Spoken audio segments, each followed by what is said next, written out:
son that could satisfy us.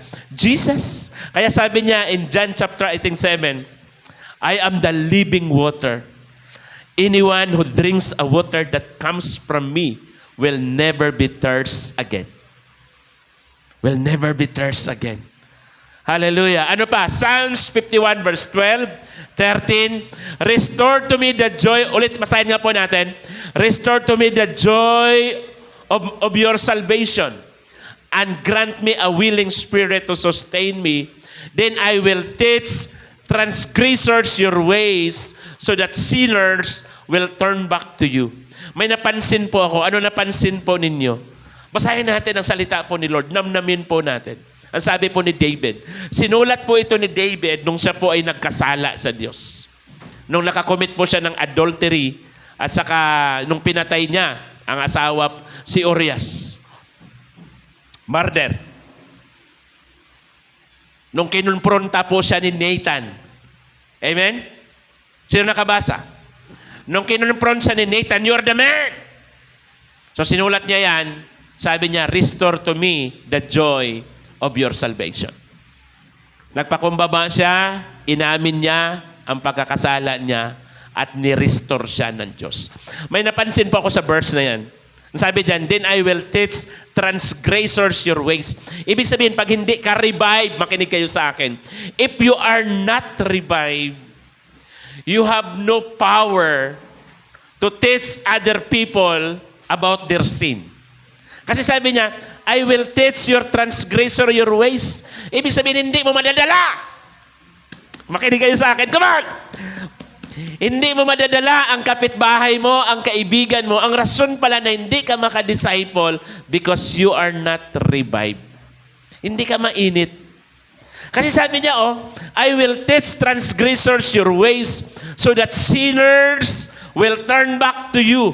Gusto ba natin ang mga makasalanan ay makalapit at maligtas sila ng Panginoon? Gusto ba natin? And you need to be revived. You need to go back to the upper room. Amen? Hindi po akin salita yan, salita ni Lord. Then I will teach transgressors your ways. To be honest with you, kagabi ko lang yan na-appreciate ang Psalms 51. Sabi ko, tika, grabe yung revelation po ni Lord. Amen? Ang reason para magiging mainit tayo, ang reason na babalik tayo sa upper room at balikan po natin yung dati nating ginagawa para yung mga makasalanan, gagamitin tayo ng Diyos para madala natin sila kay Lord. Ang ibig sabihin niyan, bago tayo pumunta doon sa hospital at mananalangin, bago tayo mag-pray sa may mga sakit, dapat po hindi tayo sakitin. Amen! Parang hindi naman kayo excited na pumunta sa hospital. Ang gusto kong makita na lahat mga kabataan, lalo na yung mga scholar, papasok sa kwarto at manalangin at mag-pray. At sigurado, pihado po, pag tayo po ay revive, mabubuhay ang mga patay at gagaling ang may mga sakit. Palakpakan natin ang Diyos. Yun ang sinasabi po ng Bible. Sabi niya, ano nga? Then I will teach your transgressors your ways. Sino itong mga transgressors your ways? Yun yung mga tao na wala pang relasyon kay Lord. Yun yung mga tao na hindi pa nila alam how to find their way back to God. At sino ang gagamitin? Tayo. Sino ang gagamitin? Sabihin mo, tayo. How are we going to do that if we are not revived? If we are not, hindi tayo bumabalik doon sa upper room. And that's the reason why kailangan po natin na mag-engage sa panalangin. Quality time. Amen. Nakuha po natin? Are you excited with the Word of God? Tapihin mo nga yung kapatid mo. Yan pala ang rason bakit tayo magpainit kay Lord. Para gamitin tayo ng Panginoon, para yung mga makasalanan, para yung mga kamag-anak mo, yung mga kapatid mo, yung asawa mo, ay ikaw ang gagamitin po ng Panginoon. Amen? Para madala sila kay Lord. Yung mga Torino family, grabe. Pastor, sabi ng mga mangyan doon, gusto din namin magiging kagaya ni Manel. Diba? Umaangat eh. Diba?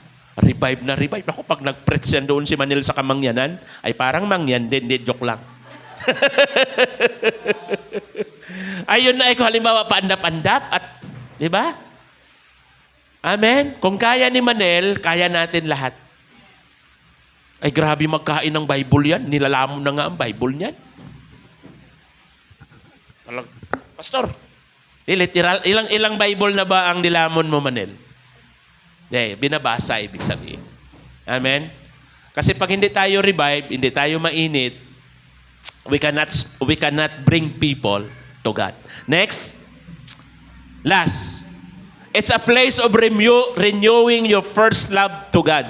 Ang apiron po ay lugar na kung saan i-renew natin. Yung motor ni Maya, ni-renew ko mga 3 taon yata na walang tawag dito, renew. Ay pagdating doon, wala naman problema. Bayaran mo lang, ayusin mo lang. I think the same din sa pag-ibig po natin. Kailangan natin lahat i-renew yung pagmamahal natin kay Lord. Palakpakan natin si Lord. Pero yung ayaw magpa-renew, sige, pag nahuli kayo ng LTO, tapos kayo. Pag nahuli kayo ni Satanas. Amen? Masarap mag-drive na mayroon kang presence of mind eh. Kahit pa yan may LTO, ikaw naman ay kompleto. Amen? Hallelujah. Revelation chapter 2 verse 4, Yet I hold this against you. You have forsaken the love you have at first. Sabi ng Panginoon, I have hold this against you. You have forsaken. Sabihin nga po natin, you have forsaken your love at first. Hindi ka nakagaya ng dati. Sabi ng Panginoon, hindi ka na in love sa akin. Di ba? Kasi madami na minsan ng mga rival. No? Ang Panginoon. Pero ang kagandahan po niyan, pag nirenew po natin, automatic po, hindi tayo papilahan sa LTO nga, pila pa eh.